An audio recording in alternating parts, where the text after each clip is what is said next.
And we are back. Another episode of Cope's Corner. I am your host, as always, Mike Copenever, aka Real Mike. You can find me on Facebook, YouTube, and Twitter, all the likes of KOPESKORNER. Stoked to be here to talk about some UFC Vegas 64 going down this weekend. The co host for tonight will be my man, Mr. B, the former Periscope legend. You're well familiar with him as he's here almost every single week. Really appreciate you guys being here. And first and foremost, as always, I'd like to thank sponsors of the show. First sponsor I'd like to thank of the show is Melon Brand Hats. It's MELIN. It's a luxury line of hats that my boy Brian McDonald, one of the co-founders, dreamed it up in high school. Talked about have a hat line unlike anything you've ever seen. Really cool details, different patterns that you've never seen, and materials that are unlike anything else. Like one of the ones on my head, it's a waterproof hydro edition. So if you go surfing, if you get wet, perfect for that. Now it's getting cold. They have the thermal beanies, thermal hats, even with earmuffs that keep you warm. The lumberjack specifically. So make sure you go get yourself something dope to keep yourself separated from the pack. And then secondly, I'd like to thank is folkaistuff.com. It's FOKAI stuff.com. It's that Guamillion gear ever since my boy Rome from Guam dreamed up his line of just island vibe wear. They have hats, long sleeves, short sleeve shirts, rash guards, beanies, baby blankets, jerseys, doormats, circle beach towels that are really dope. All the proceeds help the islanders over there from Guam, and really does go a long ways. So I appreciate them. Last and not least, I'd like to thank SUA Law Group. It's SUA. My boy Brandon Sua, one of the best law practitioners that there is, does family law, criminal defense, and personal injury. No matter what's happening, you got the crooked DA, got the crooked cops. If your baby's mama and all her drama, him and his team will keep you well informed and do their best to get everything situated. Really can't thank Sua Law Group for making it possible to go live here on StreamYard. So with that said, co-host of the night is my man, Mr. B, the MMA guy. How you doing, my man B? I'm good, man. I'm good. How are you? Stoked to be here. I had a little bit of difficulties just starting the day, but just glad to be here a little bit 5 minutes later than I'd like to be off. But thank you for being patient as well, my dude. How's everyone doing in the BX over there, Brooklyn? Everybody's all right, man. Yeah, everybody's okay. Everybody's fine. The weather's been kind of mixed up, you know what I mean? We had cold weather. The weather all of a sudden got warm the other day. But other than that, good. You know what I mean?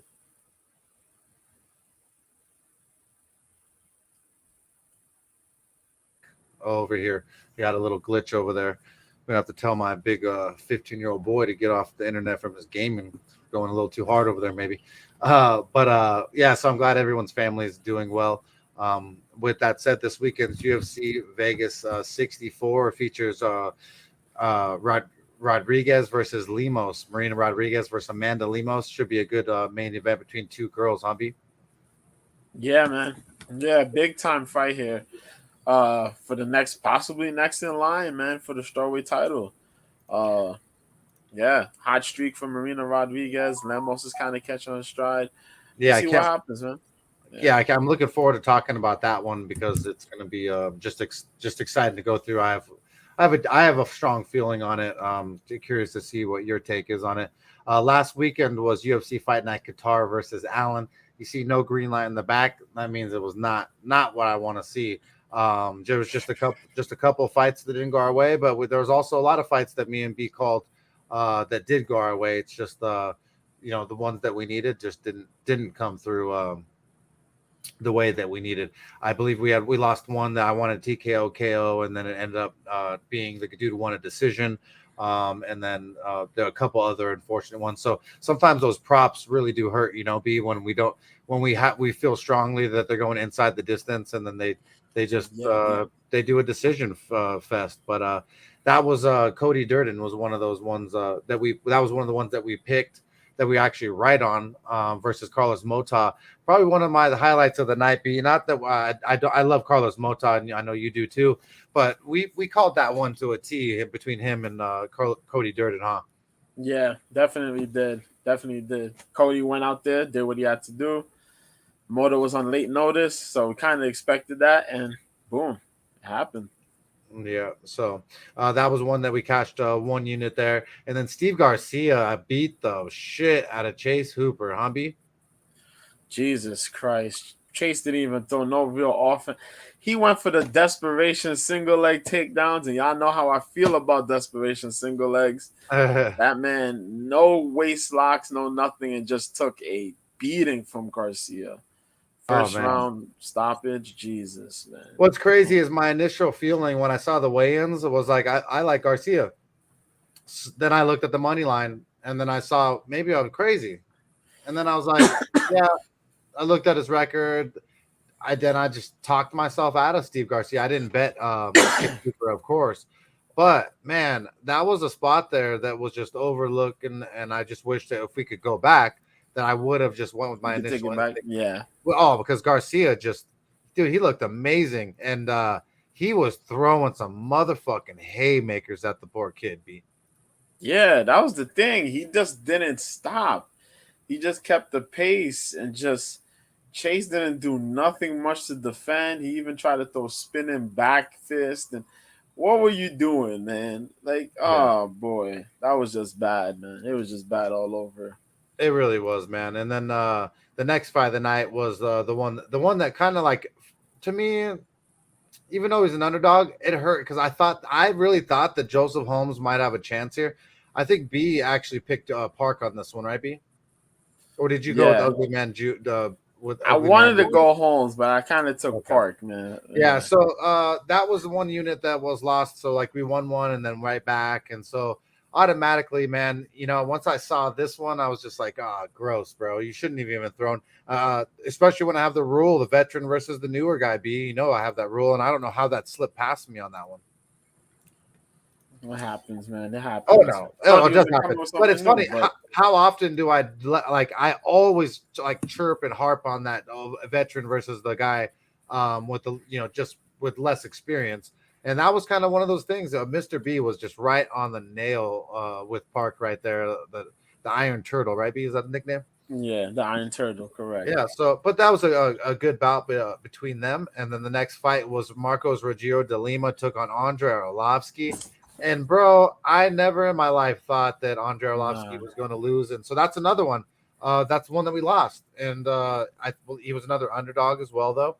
So it's just yeah, like I'm taking shots on some dogs that I just maybe normally wouldn't have even risked it on. But look, the veteran was the newer guy, and I lost on that one. So it didn't matter if I didn't fire or fired. I just was off on this night. So that was 1 unit lost there. So now we're -1 unit, so -$100. And so, we didn't lose much more than that, but still, the fact is, I don't really like losing. And Andre Arlovsky did not give me any fight at all. B. nah, man. Shit. Really good shot selection from De Lima. Clipped him, got on him, put his weight on him, got the submission. Arlovsky was doing all right in the stand up till he got clipped, man. Just that the output from Rogerio was just really good, and that's all we could say, man. Shit. Yep. Either way, and so then the next fight of the night was Roman Doldiz took on Phil Hawes, and I told you, B, that motherfucking Doldiz means business in there. Fucking, he was gonna smash this dude, and he sure as shit did, man, via TKO KO in round one, bro. Were you surprised about the how this went down, or was it, you know, exactly what you thought was gonna happen? I'm not gonna lie. It went a little bit as I thought it would Yeah, at the beginning. Then it definitely ended the way I thought it would. Yeah. yeah, The ending did. The beginning was kind of mixy. I'm not gonna lie. Phil did use the wrestling. The Lees got the leg lock. When he got the leg lock, I said, "Oh shit, Hawes is in trouble. Hawes gonna be probably in trouble." He was escaping at first, but then the leg went sideways, yeah. and that's what caused the trouble. And Yeah. once he got up. I was like, "Yep, this is gonna end bad." And Lord and behold, Thank it God, bro. ended bad. So, like I said, this whole night was back and forth and back and forth. I actually won a bet here, and I actually hit Roman Doldiz for plus 145. So we were down one and then plus 145, so that we were only up $45. I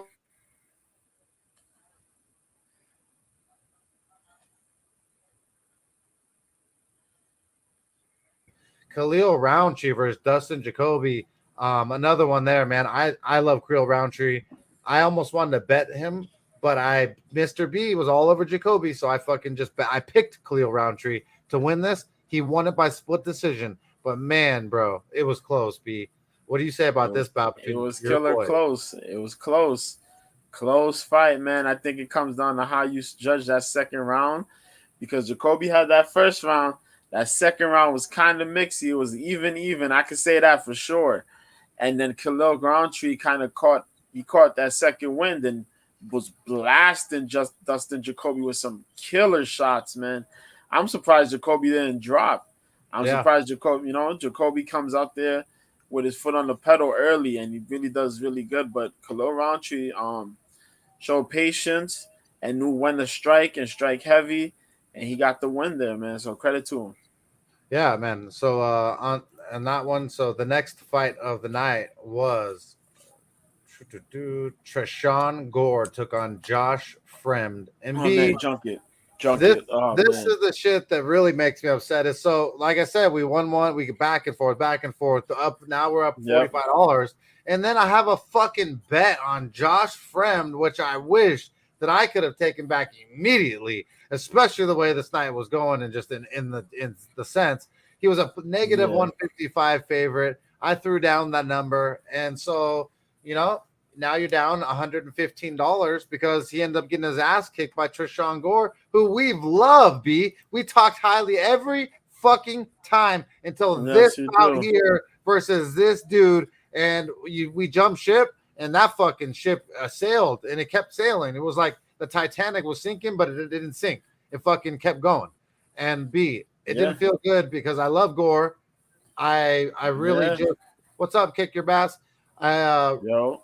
I it was I was happy he won though. So I was pissed we lost for the show. It was the last bet of the night for the show in general and put us down the negative, and that's why I was really upset about it. But either way, negative 110 I ends up can't being the fucking number of the night. But I couldn't believe it. either way, B, I could I couldn't believe it. he This snatched man. his soul. He choked him so Yeah. deep. He had a high elbow guillotine, I believe, right, B, and then just snatched Just his soul. yo, that thing was just insane. Cause Fremd had the takedown. He had it. He had the takedown. He was working him. Then he goes in for this ill-advised takedown. Lifts up Trayshawn, and Trayshawn's like, not this time, buddy. I got the neck. He tries to scramble and run across the cage to escape. There's a picture out there. It's one of the craziest things you'll see. Fremd is like sideways. His Oh, bro. neck is caught, and he's He- trying to squeeze out. And then Trayshawn throws him back down, Dude, and he looked he like Gumby getting his neck snatched, bro. put the torque on that guillotine, boy. Yo, I thought Fremd was dead. I honest to God thought Fremd I was know. dead. I thought he was going to the hospital. I thought it was a wrap. Bro. After and They- so, It was like, yeah, junk the rest. Because I seen a lot of people on Twitter were like, yo, I don't know what to believe anymore. I friggin' it was what it was, man. So I was happy Gore won. Sucked. Obviously mad that we lost. Ended up losing negative 110 on the night. So negative $100 and $110. It's not the worst night, especially as much bets as we put out, but it's obviously not a W, and doesn't give me a green light in the back. And after Peter Yan and your boy Sugar giving me that sugary fucking lemonade from last week, it doesn't feel good 2 weeks in a row to eat a little bit of dick and chips. But I'd be transparent as can be. When you eat those chips and you eat that dick, you better tell it. And I told it. And so that's the end of that event. I don't really care. That wasn't even actually the end of the event. Actually, that was the end. That was the end of the night for us. And so I don't care anymore about it. Yeah. But there was a couple more. Let me see. What was it? We had Waldo Cortez Acosta took on Jared Vandera. Actually, you know what? I lied. There was one more that we took. So it was one more L. we had Waldo's Cortez Acosta we took him inside distance, remember? Or no, KO Yeah. TKO versus Jared Vandera. And I don't know how Jared Vandera could just take so much damage. And I don't also know. I couldn't believe these guys went 3 rounds, honestly. Yep. But they did. Vandera could take a beating. Jesus. Yeah. I just don't understand. That man took some punishment. But He really also, did. he was throwing some good leg kicks, but shit. Yeah. Either way, good. I mean, decent fight for 2 big guys. I can't believe they could go that long. Especially they were throwing some volume in the first round, at least, which was fun. But the next fight was Max Griffin took on Tim Means. We picked Max Griffin there to beat Tim Means, and that's pretty much exactly what happened. Split decision, though, so someone had it for Tim Means. I don't have anything crazy to say about that. What do you have anything to say, B? Nah, it was a good fight. They both did what they had to do. There was a little bit of like crazy because they called it a split decision, and even Tim Means kind of looked around like, "What the hell? That was not a split." Like that's what I was clearly won that. What y'all guys doing? I couldn't even believe it was a split either. Just in general, that's why I was like, "Is there something that you saw that I didn't? Maybe I was too tipsy or whatnot." Nah, man. I think Tim did a little bit of the wrestling, a little bit of grappling here and there, but I think a lot of the striking just varied on Max. I think Max did a lot better with the striking. I think, if I remember correctly, I think he got a knockdown. Did he get a knockdown? I think he got a knockdown. I think so. Yeah, he also used his wrestling pretty damn well. So I think he pretty much had that. Yeah. Yeah. And then the main event was Arnold Allen versus Calvin Kattar. You can say, man, poor Arnold Allen. He won the fight. It was a knee injury, TKO KO in the second round for Calvin Kattar. But Arnold Allen was doing well and striking well, and also throwing some kicks to the legs. So I don't know exactly what happened here, B. What do you think really caused this? It's just a fluke injury, right? I think it was just a fluke injury, man. Things were going all right. Arnold Allen was throwing the combos. Calvin was trying to get his range together, and figure them out. And in just that one spurt of instance, he went for a flying knee. He went to land and just landed bad, and that knee just went boom. So he was still trying to fight. They had him in the corner. I think they should have stopped it, but Calvin's Boston through and through. They definitely should have stopped it for his own leg's sake, probably. Yeah, but he was just tough. Boston tough, man. Boston strong. So he went out there and tried it for the second round, and he just collapsed. Just too much, man. Too much. Yeah. So another, weird fight, fluke thing kind of happening in another, pay-per-view, not a pay-per-view card, but just the end of the main event. Yeah. I want to say main event, the main card. Another main card has kind of a fluke. This is the main event, but last time the other fluke was Dillashaw. His kind of a fluke versus Aljo wasn't a main event. So I was trying to mesh the two, but it's with 2 main cards with kind of some fluky things happening. Nah, I think we gotta say Tom Aspinall versus Curtis Blades was a fluke, and Yair Rodriguez versus Brian Ortega was a fluke. TJ Dillashaw walked in injured, knowing he was injured, and thought it was gonna be an easy fight. Everybody bet on him. Everybody bet on him. Fucking pretty much, even us. Even me, and so I fucking can't believe. I wish they never. I didn't. I wish they never let him fight that night me because, too, man. It's not even a fair fight because he's not even fighting. So. Yeah, you take away, you know what I mean. People who bet, you take that away, but then the fans themselves, yo. So with that, we thought this guy was coming, It was a very lackluster card in the sense I wasn't very thrilled on it, especially because we ended up losing 2.1 units. Now that I forgot that we did the inside the distance with Waldo Acosta Cortez. But either way, it was, those heavyweights, usually they do the damn thing, but rarely do they go 3 full rounds. But the reason why we are here is this weekend's card, and it is UFC Vegas 64. It is going down on Saturday at 4 p.m. Eastern Standard Time, 1 p.m. Pacific Standard Time. So make sure that you're ready for an early fight card. It should be a fun one. The first fight of the night B is Ramona Pascal takes on Vidal. Um, Ramirez Vidal. Let me 1 second. I still have Qatar. I still have Qatar versus Allen up. Tamir's Vidal is 6-1. She calls herself Trattora.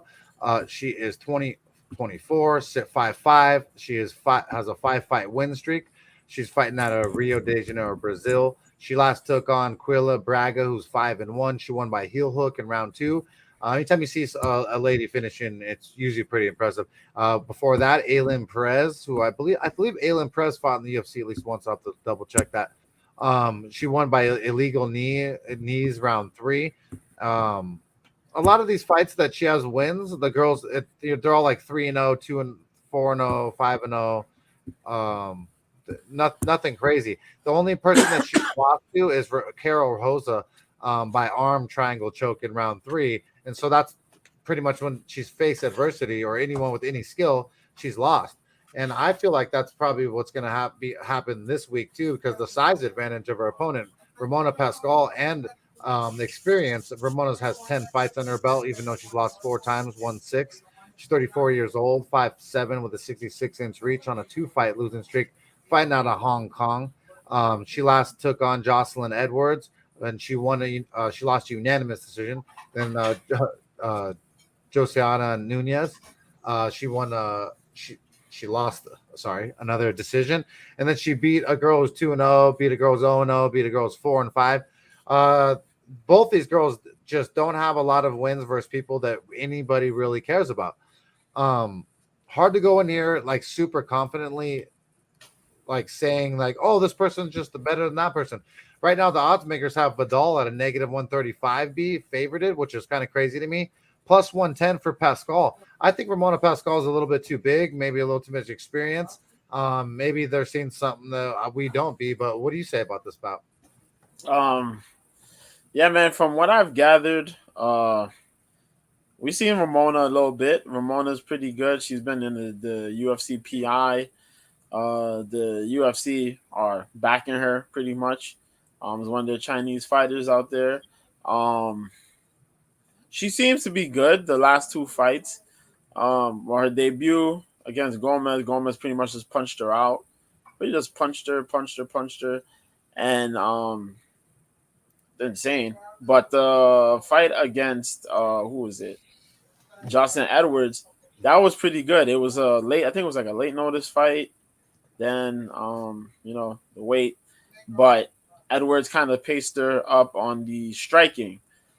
Ramona does have good grappling skills, though. I will say that she has pretty decent grappling, pretty good wrestling. She has some submission wins under her belt, so I'm saying she pretty much got a level jiu-jitsu game. Her opponent, though, is just coming out of nowhere, man. Can't say nothing. 2 wins by submission and 3 by decision. She got a DQ. Really unknown.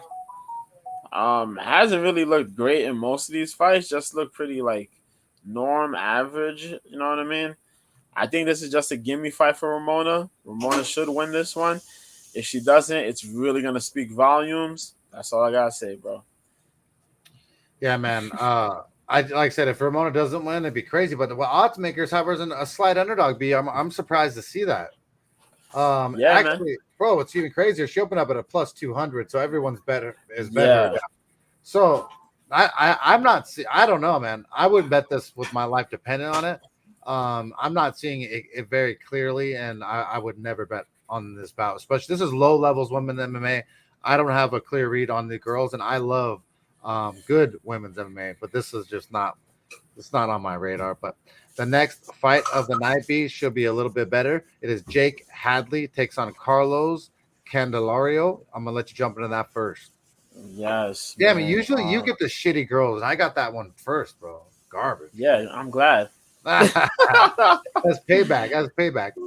So let's go, man. The Cannon Carlos Candelario, who's 8-2, man. 31 years old, 5'8", with the 68-inch reach, man. 8-2, currently riding a 2-fight losing streak. I'm underdog mixed martial arts, man. He's on that 2-fight losing streak because his last fight he fought Tatsuro Taira when Taira made his debut. Really good. That was a fun fight, back and forth grappling, scrambles, and a lot. He just got out wrestled a little bit, man. I'd say that. So, he lost that. Victor Altamirano was a close fight on the Contender Series, where it was kind of back and forth as well. You could have picked either one of those guys to win that, honestly. But outside during the regionals, man, he was undefeated. He was killing it. A lot of good KOs, TKOs, some submissions here and there. Pretty decent amateur record where he ran undefeated. A guy who can wrestle, he can punch the pace when needed. His boxing is pretty good, man, considering his record. But yeah, he has a hell of a pace to put on. On the other side, we got the White Kong, Jake Hadley, who's 8-1. They're 26 years old, 5'7" with the White Kong fool. I can't believe he named himself that. Out of Birmingham, England, I know. Currently riding a 1-fight losing streak. The Fearless MMA. He lost to Alan Nascimento by unanimous decision. The man tried to grapple. He tried to put all his grappling, and Nascimento looked at him and said, "Nah, buddy, we're not doing this." Handled him. And it was crazy because he talked a lot of noise. He was on the Contender Series before that, beating Mitch Raposo. You guys know Mitch from the Contender Series. That was Volkanovski versus Ortega. Mitch was the guy who was complaining about how good he was, but then got cleaned out in the fight that he had. Didn't he lose in the show and then on the final, right? Yeah. Yeah. Yep, he did. Luke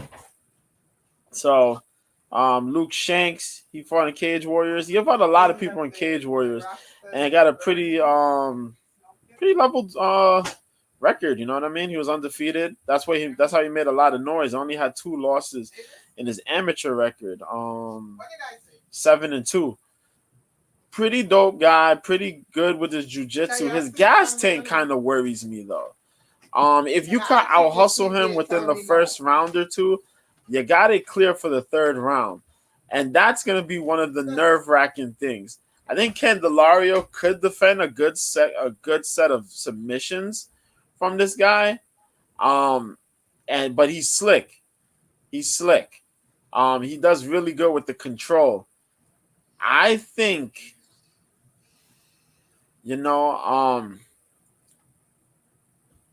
Hadley could take this, but I'm going to ride the wave on Candelario here. Holy moly.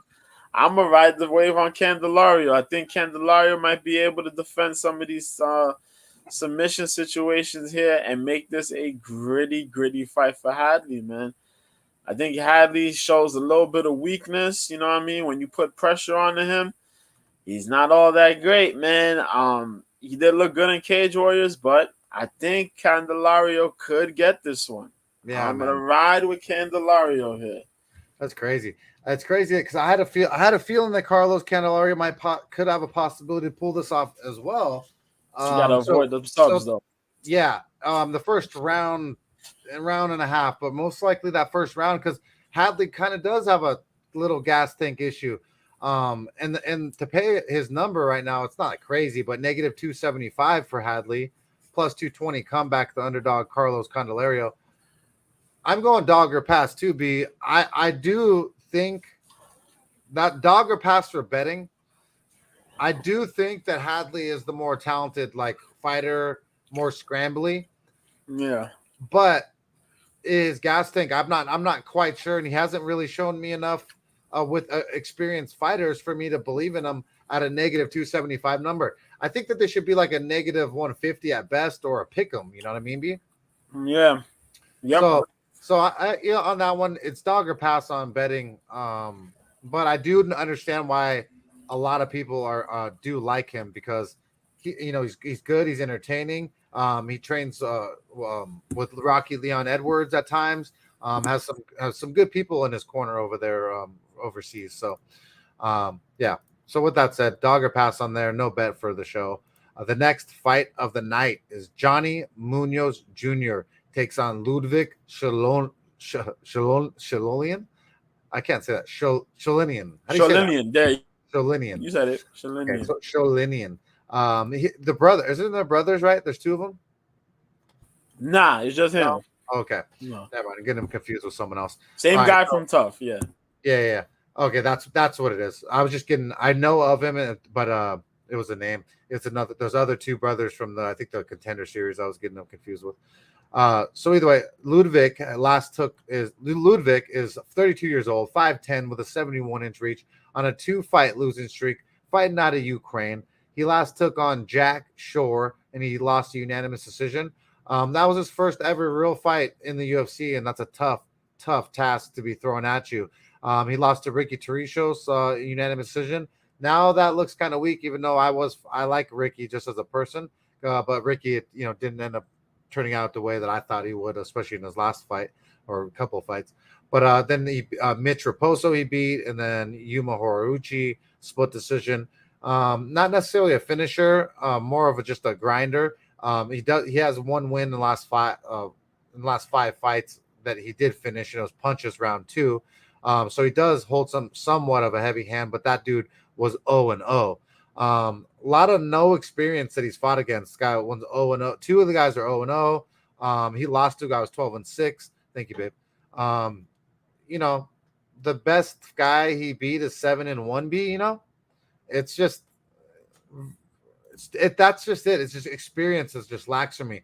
He's a good fighter, got a lot of heart, and I like that. But either way, Johnny Munoz Jr., he is 11-2. He is 29 years old, 5'9", with a 71-inch reach. He's on a 1-fight losing streak, fighting out of Norco, California. Shout out to Cali. Last took on Tony Gravely, lost the uppercut to ground strikes round 1.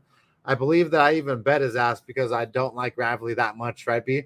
If I go back, I think that was a hate bet that I wish that I could take back at times. That's why I don't bet emotionally, but Tony Gravely is one of those dudes that I have in the past. Jamie Simmons is the last win before that, 7-3, won by rear naked choke. Nate Maness, he lost to unanimous decision. Man, dude, this guy's a little bit more of a finisher in the sense there's not much experience that like you can go off of these two. The odds makers have Johnny Munoz Jr. at -250 plus 200 comeback. I think that Munoz Jr. does have more capabilities of finishing this, but Ludwig Shalonian was pretty slick, pretty scrambly, and also underrated on the show. So I'm going to go Johnny Munoz Jr. here, but -240 is a little steep. And another one of those fights. This is just a weird card, B. I wouldn't bet this fucking neither. I wouldn't bet this bout. And a lot of these first couple bouts. What do you say about it, B?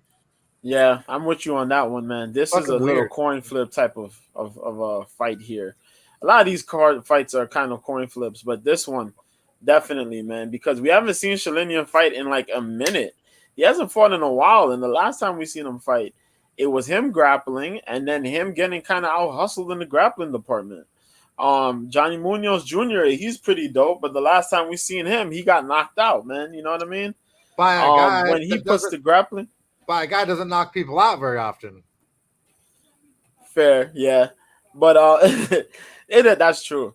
But when Munoz is on, he's on. I love his grappling. His grappling skills are pretty good. His striking is pretty fluid. But I love when he gels that grappling together. You know what I mean? When he gets his grappling offense off, boy, oh boy, is he a problem. He can gain control. He can slip those submissions in, no problem. A guy like Shalinian is pretty dope too, but he goes with that hassle. He did try to hassle Jack Shore, and Jack Shore managed to out-grapple him and tire that man out, and shut him pretty much down within a round. Took a lot of his momentum on after that first round and just continued the pace. I don't know what improvements Shalinian's made since the time off, though, and that's the big thing here. Because if he's pretty, he got pretty decent with his striking, where he can mix it up, that's a cool thing. But if he's going to try to strike, man, Munoz is going to pick him off. And then it's not going to take a rocket scientist to know Munoz is going to look to take this man down and just try to get control on the back for the most part. He's done that to many opponents beforehand. This one, honest to God, is a coin flip. This is a coin flip because it depends on Shalinian's improvement since the time off. Honest to God. Yeah, so I'm thinking of it as a coin flip. Yeah, and the odds aren't a coin flip. B. That's what's crazy. Yeah, they're confidently saying for sure that Munoz Jr. is gonna win. Not that crazy, like a -250, but they're pretty. I mean, what you and I see is a much closer contest because I can't even. I really, if anybody can confidently pick between Ramona Pascal and Vidal and Candelario Hadley, these first three bouts, I salute you, bro. But I just don't think there's enough information or enough fight in a lot of these fighters in the first six. So I mean, that's why it seems very wishy-washy on our picks. Because how the fuck could you pick Munoz Jr. at -250? I picked him to win. But 250, not -250. That's fucking no. You're crazy if you're in Vegas putting 250 on Munoz Jr. Yeah, and I'm not even hating. I'm just saying, like, why? I'd rather throw $100 on a fucking random underdog at that point, you know? Yeah, man. Because Sholinian is a high level grappler, man. He is from the Ukraine national team. Yeah, he trains with. So it's like this is big time. Yeah, he was slick on the show. Remember, B? Hell yeah, really good level changes and take down attempts and just remind me. B, was he the one that wasn't there a guy that was deaf or that was like didn't speak good English or there was something weird, right? Not weird, something. Maybe I'm fucking totally tripping out. I swore that there was a Armenian Ukrainian dude that was like very quiet on the show. Yes, there was. That wasn't him? I'm not sure if it was him though. You know what I'm talking about, right? I know what you're talking about exactly. That's so. He was partially deaf. Yeah, he was partially deaf. I know that's who I have in my head for some reason, but I'm not. Askarov was one of those guys, but there was somebody else on the show too that I'm trying to remember. Yeah, that was. Sorry for the confusion. I'm just kidding. I do watch the Tough series, and because obviously my brother in the back's the Tough shirt. But I just have his like vision of him getting mixed up with the one that guy that we're talking about. If it's not him, it's someone else. So sorry for the absolute confusion on that. But with that said, B, who you picking on that one? It's a coin flip, man. I think Munoz should be able to do it, but Jesus, I don't know the improvement Sholinian's made. So I'm just throwing it up in the air. Like Jesus, take the wheel. This is a weird ass week, bro. Fights between the matchmaking's crazy. The next fight of the night is a little bit easier to break down. B, you get to jump into it first. Actual chick fight that I would like to talk about. Jin Yu Frey takes on Poliana Viana. Oh boy, 115, man. Poliana Viana might be in need of a win here, but we got Jin Yu Frey, man, former Invicta Atomweight champion. 11-7 she is, 37 years old, 5'3" with the 65-inch reach. Born out of Arkansas, but training in Fortis MMA, man. Had a one fight loss. She has her own gym as well. Frey MMA, but she trains with Fortis, and you know those folks at Fortis. But her last fight, she lost against Vanessa Demopoulos by split decision. The stripper. Yeah, a lot of people felt that she won it. Other people felt that Vanessa won it. Either or. I think you took Demopoulos on that fight. I think you. Yeah, did. I did, but I don't want to admit to it. But before that, she beat Ashley Yoder by unanimous decision and Gloria DePaula by unanimous decision. Shout out to Gloria DePaula. She's going to be making her Invicta debut soon. They got some strawweight or atomweight tournament going on there. So we'll see how that goes. But yeah, she lost to Loma Lukbanmi and she lost to Kay Hansen in her UFC debut by armbar. Loma Lukbanmi beat her by unanimous decision. A stripper and an OnlyFans girl she lost to. She's going up against Poliana Viana, who is 12-5 right now, man. Dama de Ferro. She's 30 years old, 5'5" with the 67-inch reach, out of San Geraldo do Aranguaia, Para, Brazil. Jesus, that's a tongue tie. Tata Fight Team is the team she represents, man. And let's go. So Tabitha Ricci beat her by unanimous decision. Y'all remember how that one went. Tabitha pretty much took her down at will and just got a lot of control. Pollyanna couldn't do anything but attempt the armbar, really. Baby shark. Do, do, do, do. Mallory Martin, she beat her by armbar. Emily Whitmire scratched her right off the field, man. Armbar round one. And she had a 3-fight losing streak where she lost to Veronica Macedo. I love Veronica. Hannah Cyphers. Hannah Cyphers she lost to, y'all. Split decision. She lost to Hannah Cyphers and JJ Aldrich. Other than that, she had a good, decent streak, from Jungle Fight coming into the UFC. But, bruh, this is very confusing to me. I feel Jinyu Fry has done the much better improvements. If Jinyu Fry sticks to the wrestling, she should take this fight.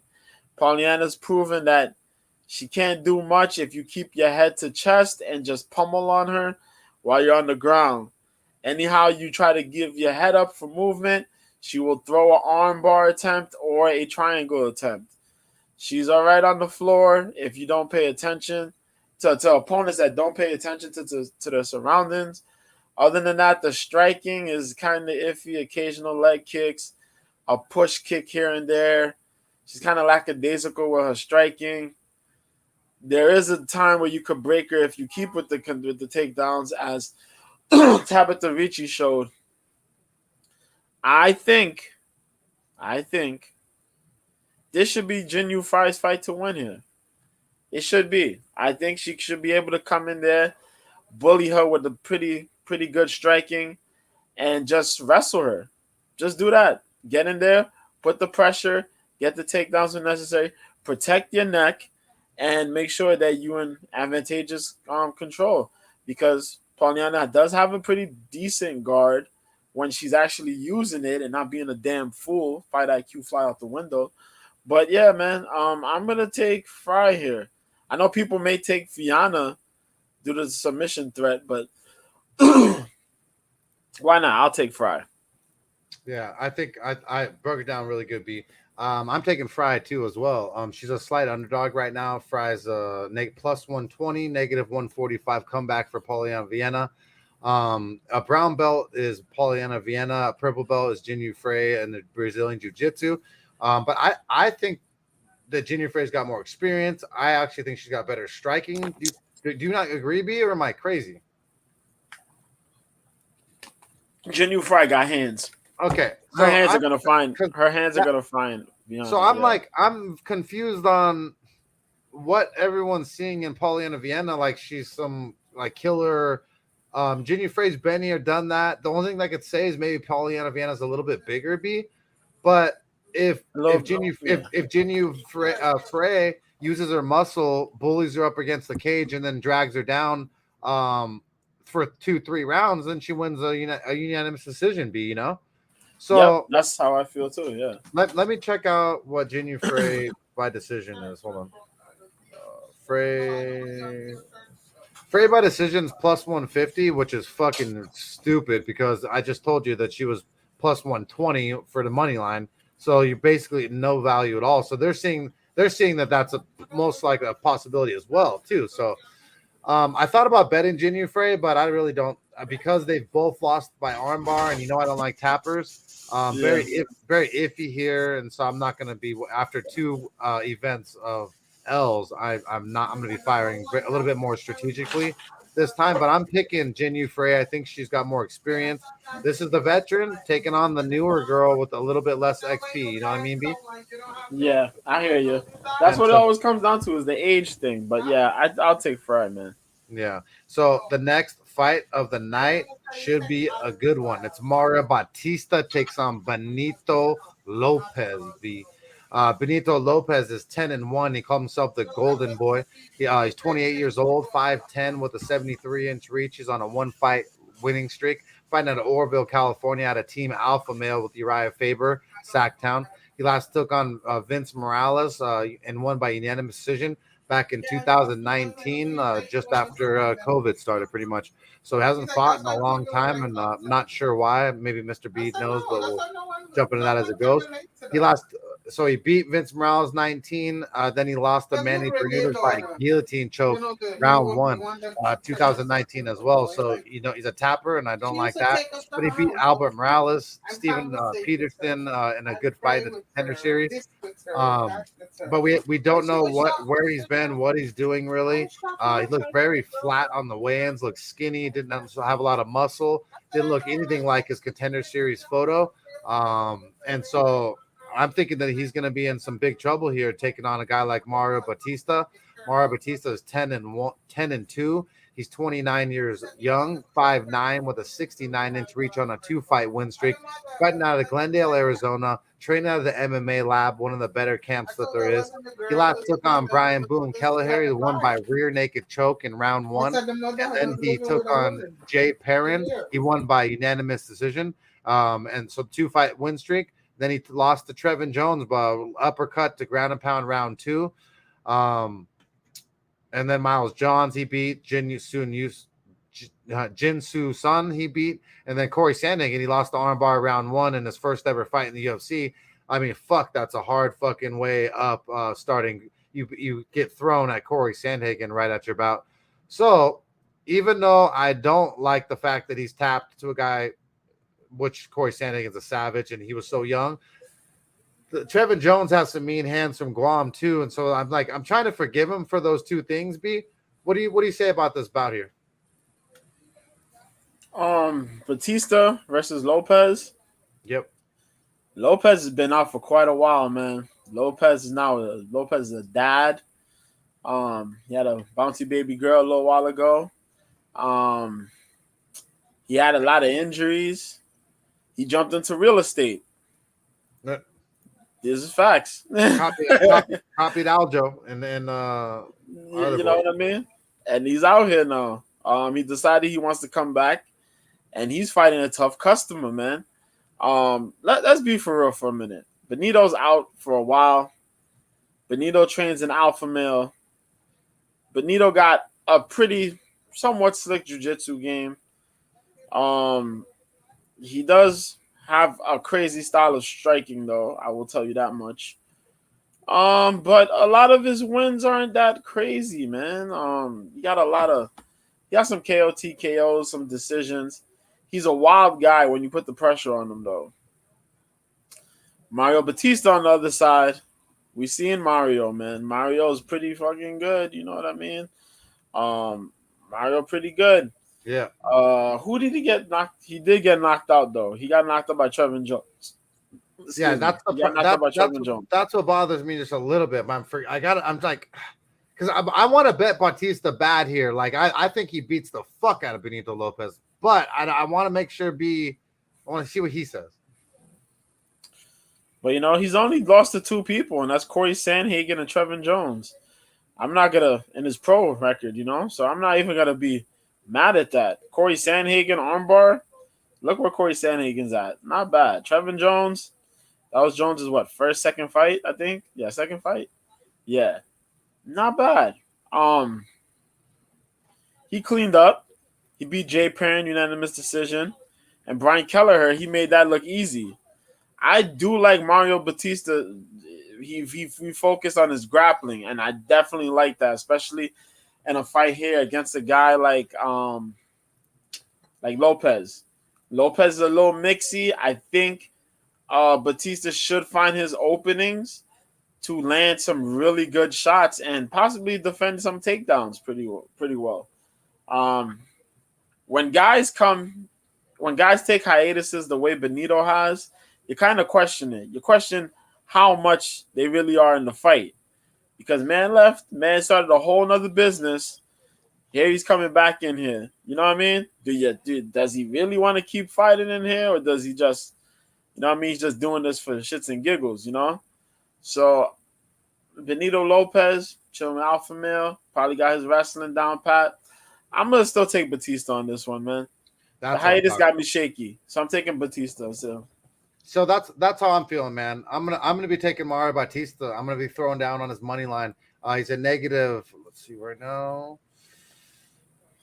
He's a negative 300 now. He was negative 275 before. 260, and everyone just feels the same way I do after they saw what I saw at the weigh-ins too. So I'm gonna throw down $300, 3 units on the money line for Bautista.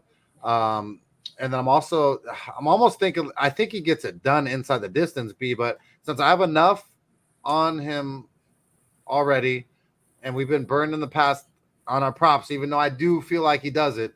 Bautista wins inside distance is plus 120. So if you guys do want to do that, that gives you a little less risk. You $100 wins you $120. That would be a good bet as well. But to be safe, I feel like he does a damn thing. I think Mario Bautista is going to be too mean, too strong. I feel like Benito Lopez has taken off way too long. And these two Hispanic dudes are going to go at it. And when two Hispanic dudes go at it, it's the meaner one wins. And I'm telling you, Mario Bautista is the meaner one. And we shall see who ends up unscathed out of that one. But the next fight of the night, B, you got to break down first. It is Miranda Maverick takes on Shanna Young. Yes, sir. This one I wanted to break down because the other one, even though I'm going with Ramona, Miranda Maverick is my girl. Fear the Maverick, Miranda Maverick. Call him 10-4, y'all. Call him Miranda. 25 years old, 5'3" with the 65.5-inch reach out of Tunis, Missouri, man. Currently riding a 1-fight win streak where she's training at Elevation Fight Team. So you know that cardio's up, man. She beat Sabina Mazo her last fight out. That was back in March, man. Rear naked choke round 2. But she had a hiccup when she faced the juggernaut, one of the juggernauts that just jumped into the flyweight division, Aaron Blanchfield. Jesus, man. She came in, she fought that fight on late notice. Boy, that's a bad idea when you find Aaron, man. Aaron is a juggernaut for real. That was our girl. All right, we bet Aaron, girl. What do you mean we bet Aaron? Yeah, we actually did though. Because I didn't like her. I didn't like the late notice. Well, yeah, I bet her, and then you even picked her. And Blanchfield, and I knew that it was over. Yeah, Macy Barber robbery. I don't care what anybody says. She lost that fight by split decision, but she should have won that fight against Macy. Macy was punching air. Bull crap. Whatever. Yeah, that was garbage. She's so whack, bro. But she beat Jillian Robertson before that and Liana Georgia in her debut. She was on a really good run too outside there, only losing to Deanna Bennett and Brogan Walker. But she avenged those losses, though, which is pretty amazing when you think about it. Did she avenge? No. She didn't avenge the Brogan Walker match. Did she? No. She avenged her loss to Deanna Bennett. There you go. She still got to fight Brogan Walker. I hope she does, though, one day. But, yeah, man, she's going up against Shanna Young, who Shanna Young has been a little mixy for the UFC. But, you know, she's all right. 8-4. The Shanimal, she called herself. 31 years old, 5'7" with the 65-inch reach out of Franklin County, Virginia. 1-fight win streak. Huh? That name sounds gross for some reason. Out of Syndicate MMA, a girl who keeps a pretty good figure, man. I'm telling you that much. She beat Gina Mazzani last fight out. A fight where Gina looked like she was winning. Then she faded once again. Fucking Gina Mazzani, man. That was back in April last year. She had 2 losses to Stephanie Edgar. Ground and pound, and then she lost to Macy Chiasson at bantamweight. She beat somebody in Invicta, Maiju Suotama. Then she lost to Miranda Maverick, beat Suotama, lost Sarah Alpart. Blah, blah, blah, blah. She's a lighter, more wrestling orientated version of Holly Holm. That's what I call her. Because she has a taekwondo background. She throws a lot of these kicks, but she throws a lot of straight kicks. She got a mean front kick. She got a mean side kick. Her striking with the hands, it's mid. But she does a lot of these push kicks and whatnot to keep distance, maintain distance. And lately, she's been using a little bit of her grappling. She got a little underrated grappling, a little somewhat judo game, something going on there. that she kind of uses. Her top pressure seems to be pretty well. She manages to control people there. You know what I mean? But she going up against my girl Miranda, and Miranda's no nonsense. I think Miranda does better on the striking.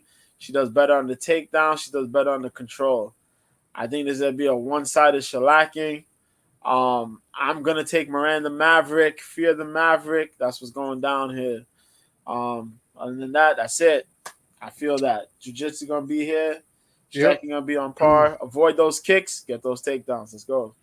Yeah, man. I feel the same way. Miranda Maverick has already beat her before, and she choked her out with a rear naked choke. So, I mean, she already has that under her belt. She knows.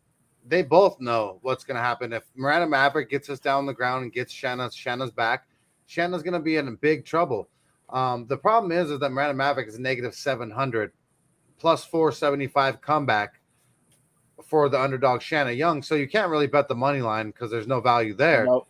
But what there is value on B is a plus 125 submission prop for Miranda Maverick to do it all over again. And I feel like Miranda Maverick's upset that she has been a little bit disrespected in the sense her losses. Erin Blanchfield, that's not a bad loss. Macy Barber, she didn't lose. And so I feel like the Miranda Maverick, if she got this done before, that she could possibly choke out Shanna Young again. You think she gets it done again inside distance, B, or are you feeling a decision?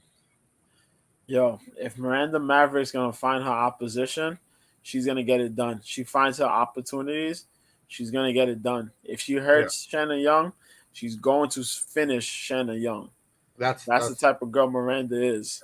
And so I'm thinking that, such a heavy favorite. I know Miranda Maverick's going to win this thing, man. I'm feeling that she gets it done. I feel like she subs her again, and the odds they're giving us plus 125 odds on a girl who's already subbed the girl before. She's a negative 700 favorite. So we're going to throw down $100 on Miranda Maverick wins by submission at plus 125. Like I said, you got to throw $700 to win $100. So if we do this, we'll be making $25 more than every person who threw out $600 more than the $100 better. So it should be a pretty good bet and a fun one at that, because I feel like Miranda Maverick is that much better than Shanna Young, especially when she's on the ground. But it's betting, so we shall see.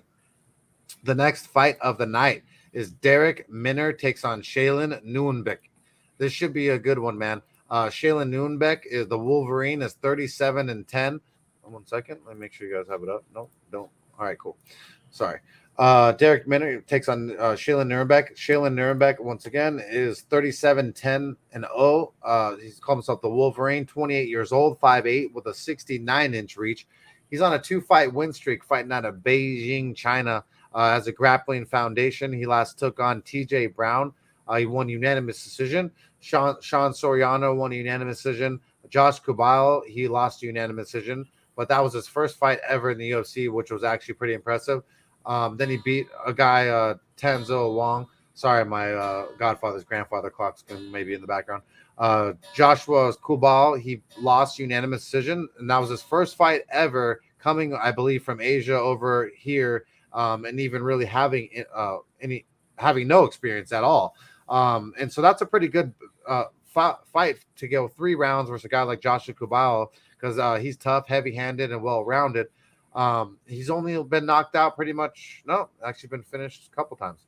I'm not sure if they were all MMA. 1 second.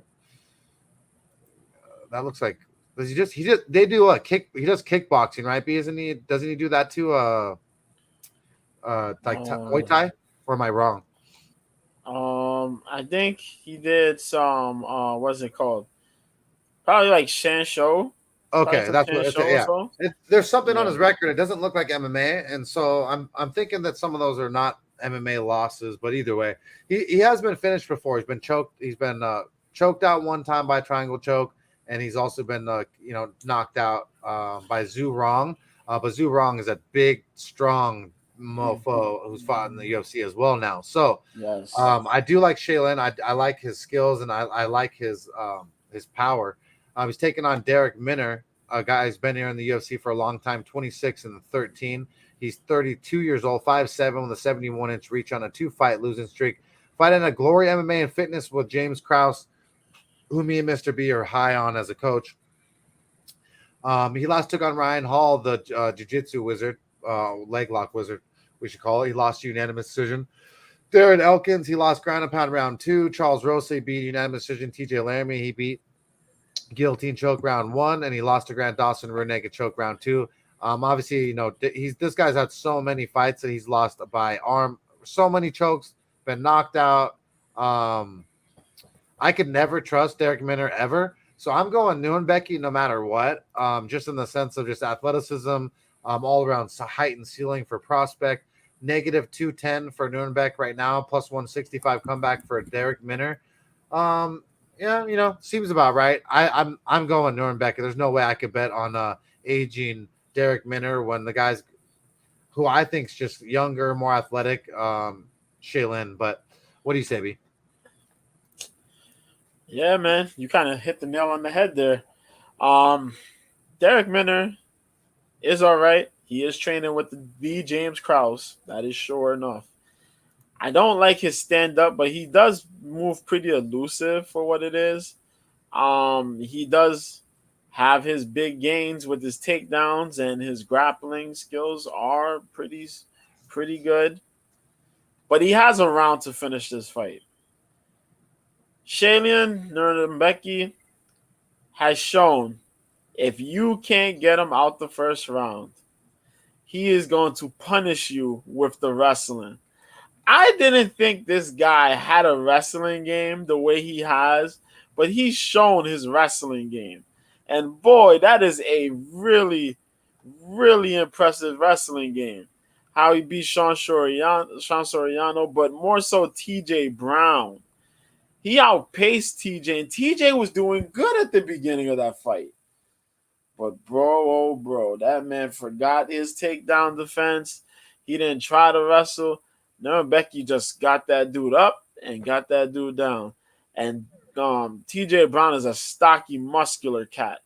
So, you got to look at Derek Minner. Derek Minner got a round to get it done, get the submissions. If not, he's going to eat some things that aren't going to be pleasant, and he's going to get scooted right under his keister for them takedowns, man. And he's going to get ruled on.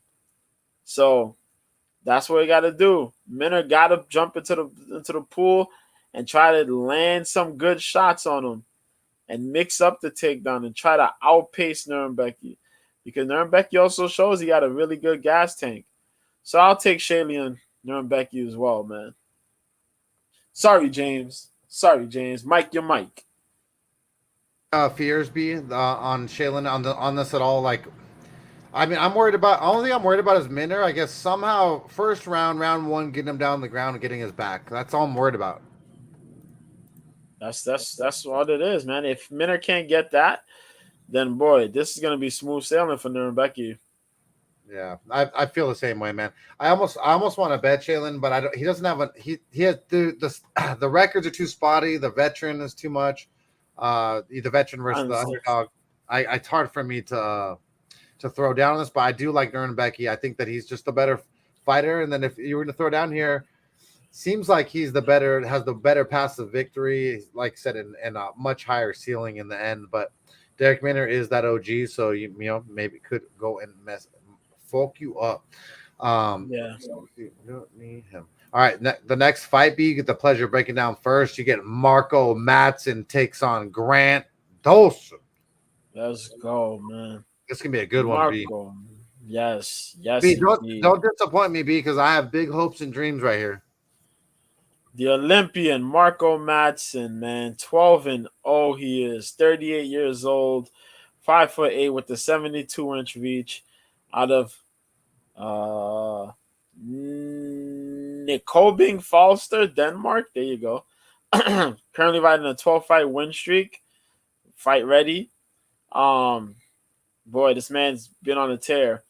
He had that fight against Vince Pichel. Very entertaining fight against Vince, where he dominated that third round. It was tied 1-1 apiece. Vince did good defensively, but eventually it wore down. You know what I mean? Vince was pretty pissed. It is what it is. Clay Guida, that was a split decision. And boy, was that thing entertaining. The level of scrambles and the striking. Marco really learned a lesson in that fight, but it was a really good fight. Austin Hubbard made that look easy. Danilo Beluardo, he worked that man, beat him up in round 1. And then he had that nice run outside, you know what I mean? Wrestling, getting his medals, doing his thing, Olympic level. But he's going up against Grant Dawson. And like we said, Grant Dawson is trained by a guy that we like, we enjoy on this side, B. James Krause, y'all. Hold up a second. Let me pull this real quick. Oh, there you go. Okay. I almost skipped it. Yep. So, what's going on here? Yeah, I think that Glory Fitness is gonna have a tough fucking outing this weekend, kid. What the hell? Okay, there you go. Yeah, there you go. There, KGD, Grant Dawson, 18-1-1, man, 28 years old, out of Stromsburg, Nebraska, and yes, man, Glory MMA and Fitness are gonna have the money. They're gonna have the work cut out for them. Last fight out, he fought Jared Gordon. He won by rear naked choke round 3. He did some grappling, the Fight Pass Invitational against Daniel Pineda. It was a draw. He also battled Ricky Glenn. Before that, that was a draw. Kind of exposed a little bit of exposure there, man. With Ricky Glenn came on a mission, challenged his wrestling a little bit, and pulled out a little bit of some tools in the shed. You know what I mean? But other than that, he had that fight with Leonardo Santos where Santos was kind of winning. Then he knocked Santos out in the last second of round 3. That was crazy. Yeah, that was crazy, insane. Bro. Nad Narimani beat him unanimous decision. Derek Minner, rear naked choke round 2. Mike Trezano, rear naked choke round 2 as well. Julian Arosa, unanimous decision win. Adrian Diaz, he finished that guy. Yo, this dude is big. He's big as hell. He tried to make the weight. He did miss weight. I think he missed weight by like 2 pounds or 1.5 pounds. I think it was 1.5 pounds. Cause he's a big fucking boy. That's because he's scared, B. You know? Yo, might be because you know when really good wrestlers, you gotta fight against really good wrestlers. The opponents tend to miss weight against really good wrestlers, bro. Exactly.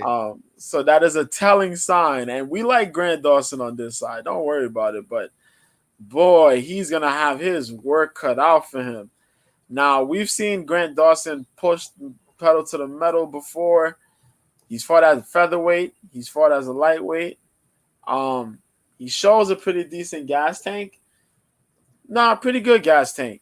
However, I think this man's going to get wrestled the hell up by Marco Madsen, man. Get it, B. Madsen is 38 years old, but Madsen is designed to fuck your life up with wrestling. He's gonna wrestle folk. And Grant Dawson could defend takedowns, but I don't think Grant Dawson got the gas tank to defend takedowns the way Marco's going to throw those things. And on top of that, Marco's learned how to throw hands.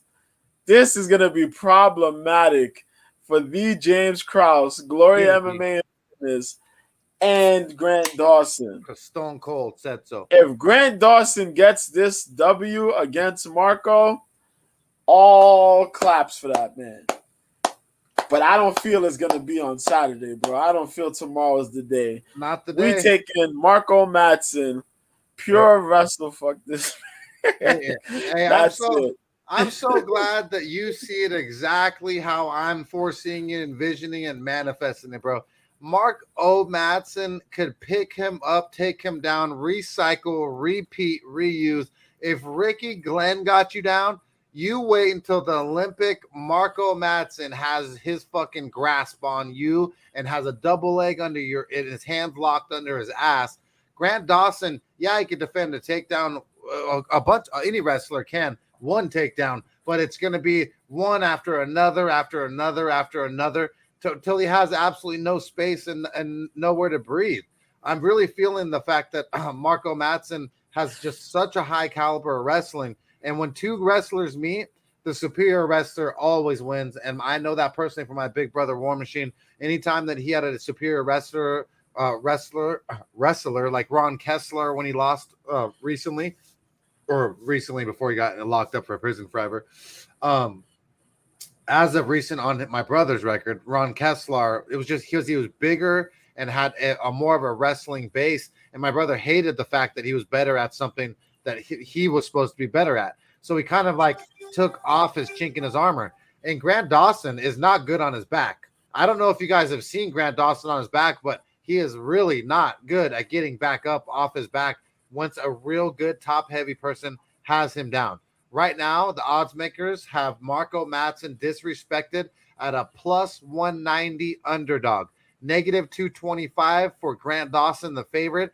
I'm going to be throwing down $200, 2 units on Mark O. Madsen at the plus 190 to do the damn thing. I'm expecting a 3-round sweaty fucking wrestle affair, but Marco Madsen should be able to get this thing done and absolutely school the kid who was not professional enough to make weight today. And I really love the fact that we're getting a big dog money on him too, B, like it's crazy to me. Yeah. And so that's why I have to throw down the bet, and then I got to double it up because, I've done fucking dumber things before. And this is something I feel strongly about. And a plus 190 on a silver Olympic medalist like Marco Madsen, you better believe that I'm going to be backing him when I love wrestling. So with that said, the next fight of the night is Tagir Ulanbekov, which takes on Nate Maness. I believe, yep. You broke that down first, B, right? Or yeah, that's right. All right, cool. Yeah. And so this one, Nate Maness looked like absolute terrible piss when he went on the stage and went in the weigh-ins today, right, B? He looked like a ghost. I know he dropped down the weight class this time, right, B? First time? Yep. So correct. Usually 135 pounder going down to 125 pounds. I really don't feel like he is going to benefit from this at all. But either way, Nate Mayhem Maness is 14-2, 31 years old, 5'10 with a 72-inch reach. He's on a 1-fight losing streak. He's got a wrestling base. 1 second. Blue belt and BJJ. He last took on Umar Nurmagomedov. He lost to unanimous decision. I actually was surprised that he lasted all 3 rounds with Umar Nurmagomedov, but that was just me.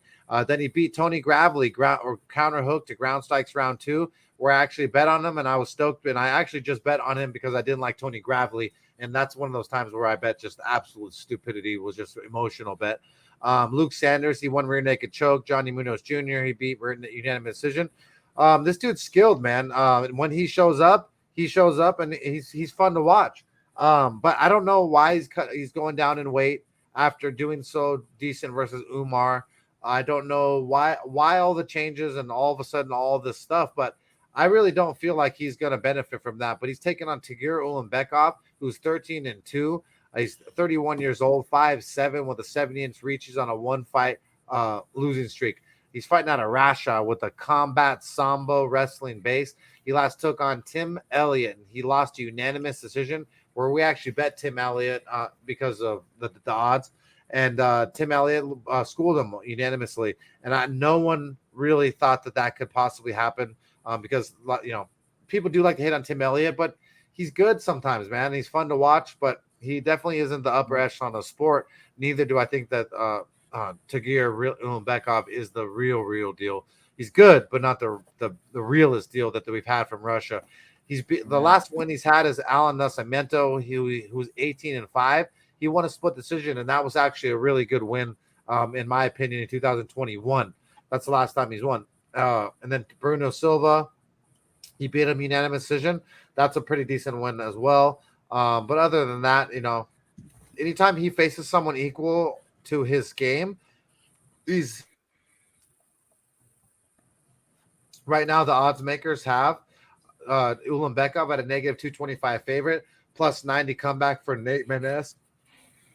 If Nate didn't look so bad on the scales, I might possibly feel a little bit different about him. But I'm going to Tagir Ulanbekov. I think this is his fight to win. But if Nate shows up and he's fucking hydrated and he's fucking motivated, the size advantage of Nate Maness will play some factors versus a guy like Tagir, who I felt like didn't show up in his loss when he did lose. So, what do you say about this fight, B?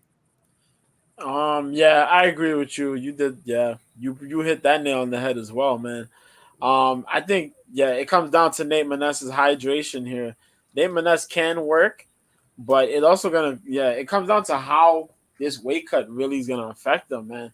This dude withered down crazy to make 125. Look, And sometimes you can't get fights at 135, so you make the option to go down a weight class. So you could look sizable, and you probably have that advantage against certain opponents. Going up against Tagir Ulanbekov, though, is a hell of a move, to make as your first opponent. Tagir hasn't looked all that great like we kind of expected him to be coming into the UFC. He's also had some fights canceled, but he does enough. Tim Elliott outworked him, though, because that's Tim Elliott. We all know Tim Elliott got a gas tank. There's two things Tim Elliott got. Three things Tim Elliott got. Tim Elliott got skills, experience, and he could talk some shit, man. I'll tell you what. But, I think going into this fight, man, if Maness proves us wrong, cool. But I'm taking Ulanbekov. And I just as you were talking, I was just flashing through his Instagram. I totally forgot that he was over there with Islam and Khabib, and he's really tight knit with them. And obviously, Islam just had a camp, right? So most likely, he's been training with them through this whole entire process. I would like to think so. And if he was, that is going to be a huge feather in his cap that he's going to have in this fight, because versus Tim Elliott, he didn't seem to have that. But if he does have that Khabib, that Islam corner, and he does have that Russian, training camp, I think that Nate Maness is in major, major trouble. And I think it could be a coming out party for Tagir Ulanbekov if he is training with Islam as of late, and as of literally, I want to know if he was training with them in his camp in Abu Dhabi, and I don't know that right now, but I'm trying to look it up on Instagram as we're talking.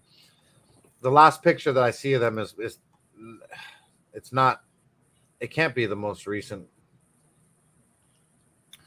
Yeah, see, that's where I can't feel 100% if is this dude part of the real team or what, B?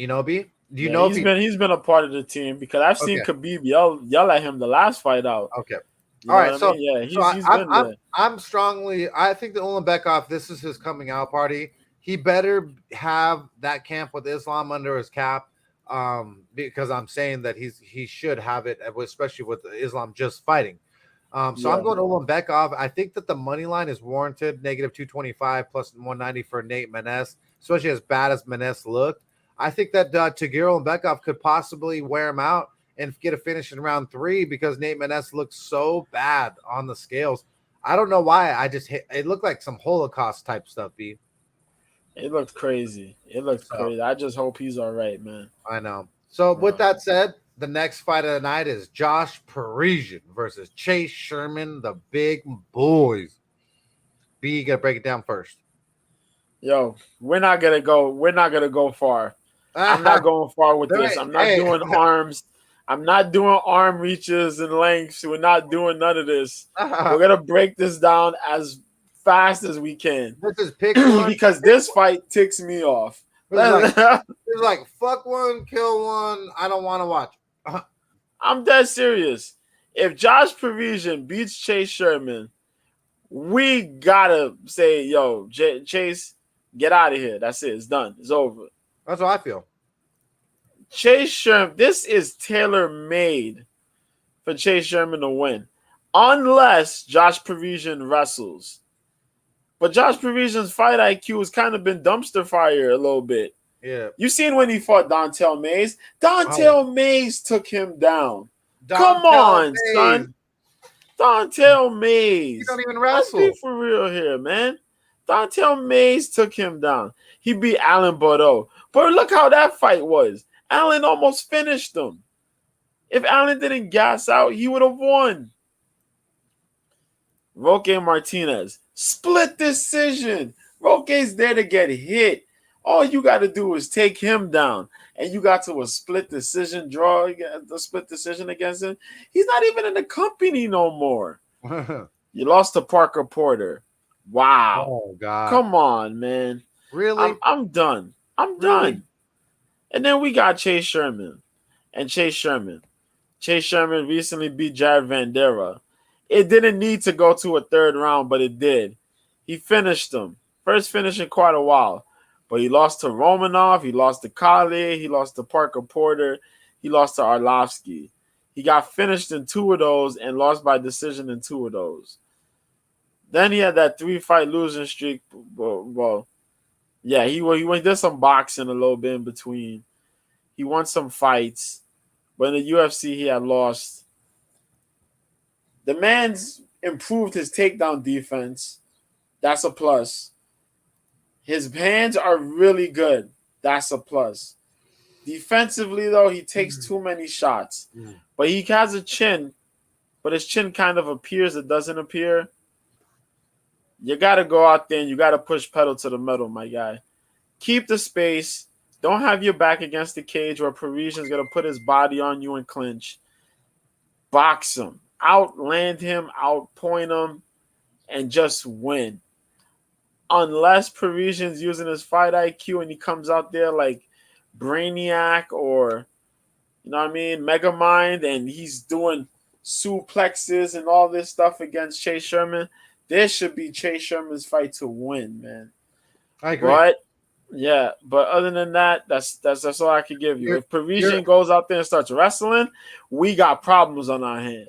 But if Sherman does what he needs to do, he should get this one. He should get this one within 2 rounds. It's Chase's fight to win, like you said, and I feel the same exact way. But we're relying on Chase fucking Sherman. Like, I don't even know, you know? I don't know. I never know what heavyweights is a coin toss anyways. Got to give it that, right? Yeah. Then you wonder, like, what is going through their minds as a fighter, and we don't really know because we don't get the best backstage look of their lives, and there's not enough inside scoop and whatnot. But if you look at their eyes at the weigh-ins, it looked like Parisian was trying to talk a little too much, and not shit, but just like he felt very insecure. It looked like versus in talking to Chase Sherman while Chase Sherman was staring him down. I feel like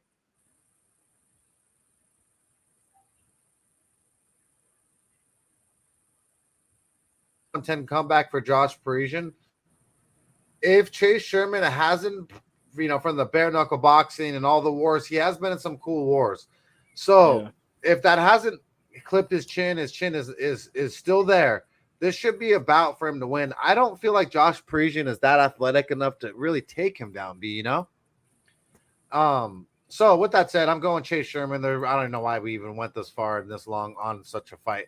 But either way, Chase Sherman should win this. If he doesn't win this, I'll be very surprised. It'd be kind of gross in general. So this is the co-main event, B. So I'm going to have you jump on it first since with the main event. I don't know how it got mixed up like that, but the Neil Magny takes on Daniel Rodriguez, and this should be probably one of the best fights of the night. I love me some D-Rod, B. What do you think about this bout?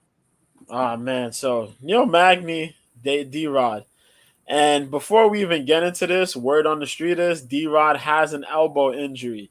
He is going into this fight with a possible elbow injury. That's word on the street. So I heard with the weigh-ins. I think Hawani mentioned it. I know it was mentioned on Morning Combat with Luke Thomas and Brian Campbell. I do watch it. It is a really funny ass show. Shout out to Luke Thomas for being real. But Neil Magny, the Haitian sensation, 26-9, man. 35 years old, 6'3", with the 80-inch reach. Amazing. Out of Elevation Fight Team, so you know the cardio's up. Last fight he had, he lost against Shavkat Rakhmonov, man, back in June. Guillotine choke in round 2. He beat Max Griffin by a controversial split decision. He did some grappling. He lost to Joaquim Silva. But Jeff Neal, he did this beat by decision. Crazy. Michael Chiesa, he lost to unanimous decision. He beat Robbie Lawler, Anthony Rocco Martin, and Li Jingliang, the Leech. Neil Magny's a cardio monster. That man beats you up on points. When he catches a pace, it's hard to take him off that pace. But Jesus Christ, man, he picks up a good pace. But, if you can sting him hard, man, will he show it. He's going up against D-Rod, 7-2-0. 35 years old, 6'1" with the 74-inch reach, currently riding a 4-fight win streak out of Syndicate MMA, also training with 10 Planet Jiu-Jitsu. So, he's getting his jiu-jitsu game up because we ain't really see D-Rod's jiu-jitsu game, but he's a purple belt. He's a purple belt under Eddie Bravo. That's what I've heard. I've heard that. Just for the fans, obviously. Yeah. Nah, cool. I would love to see his jiu-jitsu game shown in fighting. We only get to see his good boxing. Yeah, we got to see the boxing, and I'm not mad at that, man. Takedown defense, he keeps that thing pretty up, and he keeps it up pretty well, I should say. Li Jingliang, split decision back in September at UFC 279. Kevin Lee, we know how that fight went. Kevin Lee got a takedown, and then after that takedown in round 1, that man got lit up like a Christmas tree. Preston Parsons, he beat that dude up, knocked him out round 1. Mike Perry, unanimous decision. He lost to Nicholas Dalby, but then before that he beat Dwight Grant and knocked him out round 1. Gabe Green, really good back and forth fight. And his debut against Tim Means, he finished him with a guillotine choke after the fact that in round 1, he had Tim Means on Sleepsville, like pretty much near the Shadow Realm. D-Rod's boxing is crazy. He got a really good high output for a guy his size. He's really good with his footwork, really good with his movement. Throws the occasional kicks here and there. I love it because, he used to train with, what's our boy's name out of Glory Kickboxing? Matt Brown and what's homeboy's name, man? Joe Schilling. There you go, Joe Schilling. So he's picked that up. He's went to Syndicate now. The Syndicate got Khalil Roundtree and a couple other guys over there. So, guys and ladies that are really good in the kickboxing aspects. So it helps a lot. Takedown defense, he should manage the takedown defense pretty well. Magny's known for striking, just tagging, not necessarily looking to KO people, but just looks to tag and break you down and put that pressure, mix in a takedown or two, try to get a lot of control in. This is going to be a crazy fight and a really good co-main event. Who I have to win, though? Ooh. Well, D-Rod's really taking this fight pretty quick, though. Well, that elbow injury is huge, B. That's the thing. And I don't know if they're trying to throw it out there like, yo, you know what I mean? We're going to have him try to, see if it's really there or not. They're just trying to throw it out there like a feeler. But if it's legit there, then, oh, shit, yeah, it is huge. It'll take away how much, the striking that we'll get out of D-Rod. And if Magny comes out there, guns blazing, we got problems. D-Rod's been on a pretty somewhat good streak, I can't hate on that. I like Magny. This would be a big test for D-Rod, man. I might take Magny on this one. Yeah, I might take Magny. And I'm chancing it here. I'm taking Magny. I'm chancing it. D-Rod just came from a big fight against Li Jingliang, though. I'm risking it. I'm taking Magny. I think Magny wants to win again. So let's go. Man. You know what's crazy is what am I the first bets I ever made, or one of the bets that I made that I knew that I was starting to get really good at sports betting was when Neil Magny beat Kelvin Gastelum. I bet Neil Magny to beat Kelvin Gastelum by decision, and so I ended up cashing like it was like 25 or $50, made me like $400 or something crazy, and I was just so stoked. And so I've had faith in him many times before. He is a brown belt in BJJ, so he has the BJJ edge versus him. He has the cardio edge. He's got the experience edge. He's got the length and reach. He doesn't have the striking advantage. I don't care what anyone says. There's no way that Neil Magny's striking is better than Daniel Rodriguez. What That's bothers what me, scares me. yeah. And so with that said, if the elbow injury is too much, is a lot for me. 6-inch reach advantage for Neil Magny. I know the cardio and the wrestling's there, the jiu-jitsu's there. That experience factor that Neil Magny does have is so huge that I don't think people are realizing it. Right now, the odds makers have Neil Magny's slight favorite, -115 plus -105 comeback on BetMGM for Daniel Rodriguez. Like my heart wants to say Daniel Rodriguez, but it's just because I like him. But my brain says that Neil Magny's bigger, stronger, the veteran. So I'm going to be going Neil Magny to be. I feel like that somehow he's going to get this bitch done, man.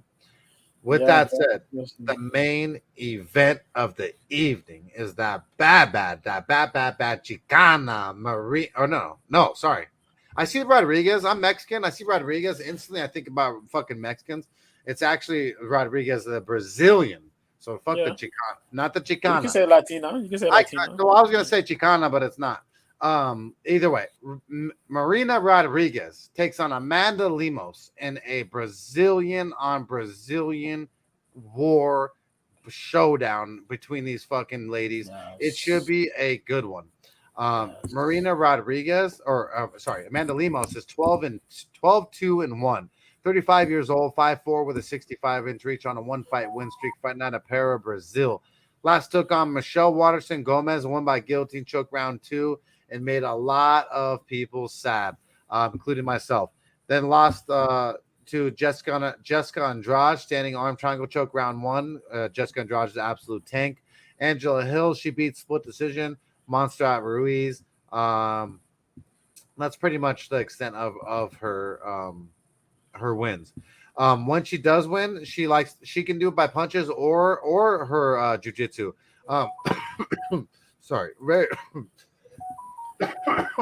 Very well rounded. No jiu-jitsu belt listed that I can see of her, but man, she is strong. She is tough. But I think that she's going to be a little bit outgunned here versus Marina Rodriguez. Marina Rodriguez is 16-1-2, 35 years old, 5'6" with a 65-inch reach on a 4-fight win streak. She got a Muay Thai base, absolutely good striker. Her only Achilles heel is the fact that her wrestling needs to be improved. She is a purple belt in BJJ though, so she has no slouch on the ground. I feel like her ceiling is just getting higher and higher. Been really fond of her since she's gotten in the UFC. Last beat Zunin Yan, split decision. Mackenzie Dern, BJJ black belt, who now done really well. She beat her. Michelle Waterson beat her unanimous. Lost to Carlos Esparza, who is now the champion, split decision. So she's been there with the best of them. I think that this is a showcase win here for Marina Rodriguez to do the damn thing. Think she's longer. Think she got better striking. That she got better.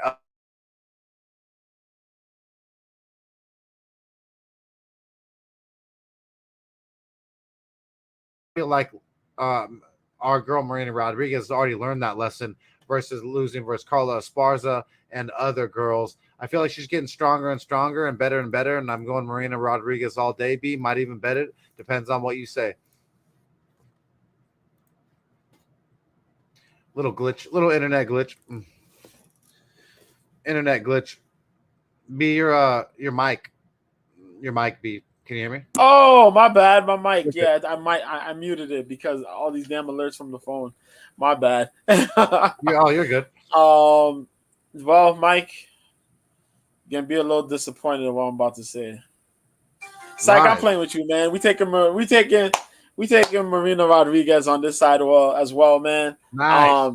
That's what I like Number to see. three versus yeah, man. Number 3 versus number 7 here in the strawweight division. Marina Rodriguez has been on a tear.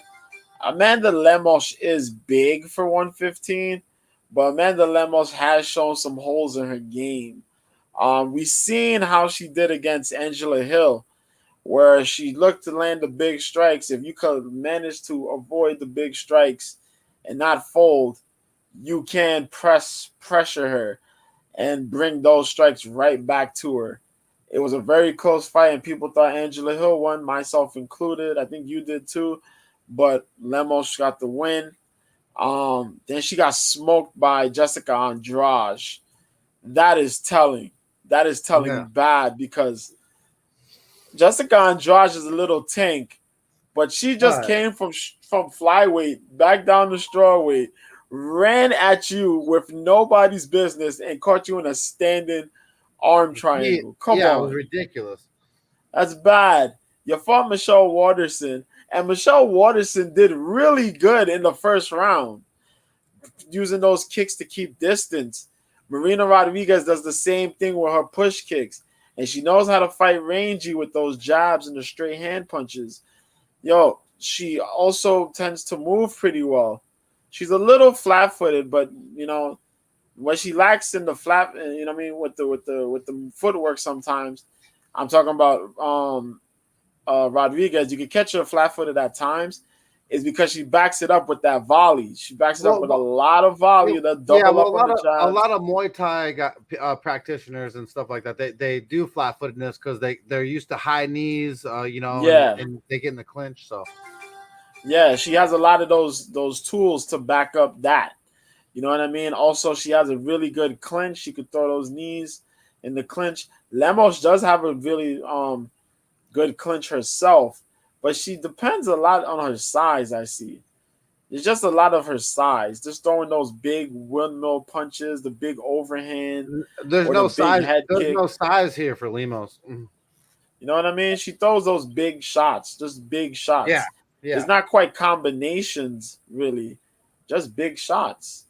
So she does have that jiu-jitsu, though. That jiu-jitsu she can lean back on. And Marina Rodriguez has shown in the past that she can be taken down. We had the fight against Cynthia Calvillo, which I did not like.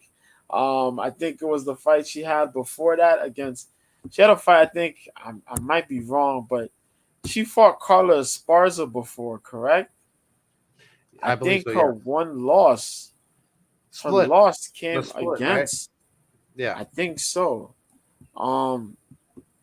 Yeah, if I remember that. That's her only loss. It was a split. Yeah. And, Carla managed to do that. So she got to be on game with the takedown defense. I think Lemos is going to look for that. She's going to look for takedowns, attempt the takedowns, and Marina Rodriguez just got to be careful of those, careful of the takedown attempts, and do her thing, man. That's what I'm looking for. Lemos don't move pretty much, with footwork like that either. She pretty much plods and throws a lot of big shots. This is 5 rounds, too. Lemos is going to be gassed, bro. And that's the thing. That's the big thing. Rodriguez has been in 5-rounders already. This is Lemos's second 5-rounder where she's not going to be, where we don't know how she looks in 5 rounds because Jessica and Josh smoked it the last time. So we're going to see. So that's all I got to say about that. We taking Marina Rodriguez. Nice, dude. Yeah. Well, I love that you're in on her too, because I'm going in on Marina Rodriguez too. Right now, the odds makers have her at a negative 225 favorite. Well, I'm going to be doing that times 2, so I'm going to be doing the rare bet. It's almost a max bet. Max bet's 5 units, $500.